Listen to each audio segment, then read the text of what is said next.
I'm about to seam together the end of my 10 stitch headband, but I have a place right here in the middle where there is this hole, and that's because I didn't have one ball of yarn that was going to be long enough, but I did have two balls of the same color, and I knew in the middle I was going to have to change yarns.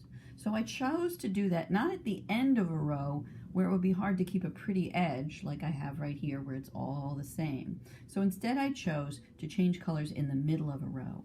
And now I have two ends that I need to weave in. Now, if I weave in these ends in this direction, with this one going this way and this one going that way, I'm going to get a hole. So instead I'm going to weave them in this way, with one going one way and one going the other. So I'm going to start with this one, and I'm going to weave it through this purl ridge, weave it through this ridge, and then I'm going to turn around and I'm going to weave it through that one. And when I'm done, you won't be able to see any of this yarn, and I can cut this piece off right here. Then we do the same thing with the other one, going the other way. Let's do this one first. So I'm going to put this on my yarn needle by folding it over and stuffing it through the hole. And as I weave in my ends, I like to think like I'm a snake in the grass that you don't want to be able to see.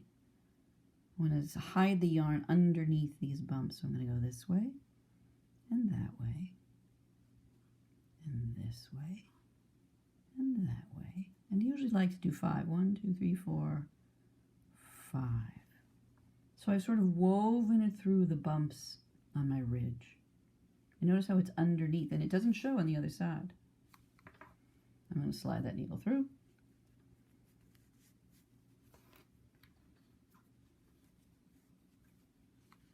And give it a little stretch so it can hide in there. Now you can barely see it.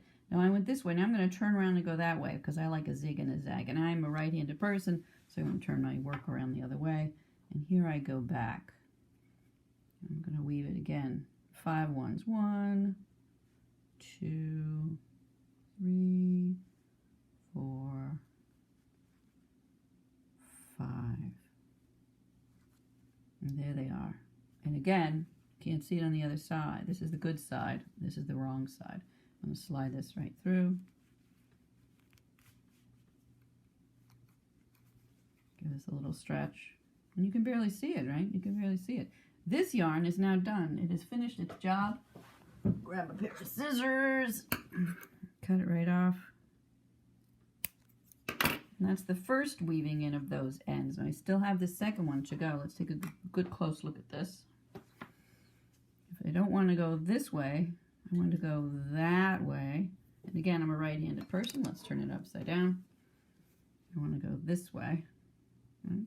So I'm going to thread my end on my yarn needle again. I'm going to go this way this time. 1, 2, and you can pick up any loops you want. I think I'm going to go this way now. 1, 2, 3, 4. Whoops, I ran out of scarf. That's as far as it's, or headband, that's as far as I'm going to get on this one. Pull it right through.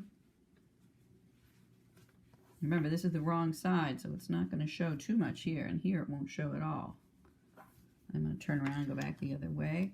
I end up with an end that's, it's going to be hard for me to stitch this, so I'm going to do this tricky trick. I'm going to put the needle here first. 1, 2, 3,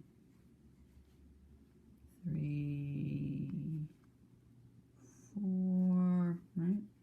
I've got the needle through there. Now I'm going to thread the yarn because it's such a short tail.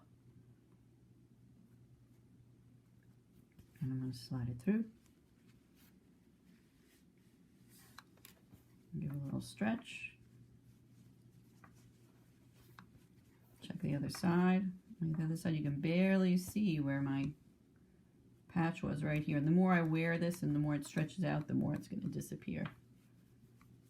There we go. And on this side, cut off that last little fuzzy bump because it's been woven through. And that's what the wrong side looks like. And that's what the right side looks like. So you can barely see where I changed yarns.